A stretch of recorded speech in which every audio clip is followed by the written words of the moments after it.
வாசியுங்கள் பார்ப்போம். தேவனுக்கு மகிமை செலுத்த தவறினால், அப்போஸ்தலர் 12:23.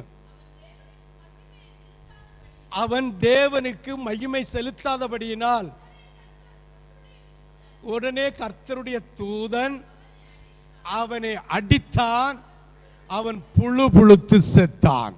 இதை நல்லா புரிஞ்சுக்கணும். கர்த்தருக்கு மகிமை செலுத்த வேண்டிய நேரத்தில் கர்த்தருக்கு மகிமை செலுத்தாமல் நம்முடைய புருஷனுக்கு, நம்ம மனைவிக்கு, நம்ம பெற்றோருக்கு, நம்ம படிப்புக்கு, நம்ம வேலைக்கு முக்கியத்துவம் கொடுத்தால் கர்த்தர் நம் மீது எரிச்சல் அடைவார்.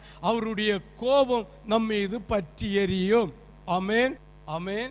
இதெல்லாம் விக்கிரக ஆராதனை.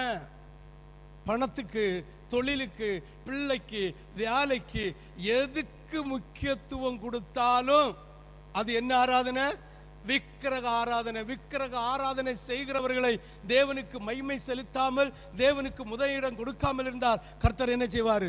டான்ஸு கொடுத்தா, படிப்பு கொடுத்தா, வேலைக்கு கொடுத்தா, பணத்துக்கு கொடுத்தா, தன்னுடைய ஸ்டேட்டஸுக்கு கொடுத்தா என்ன வரும்?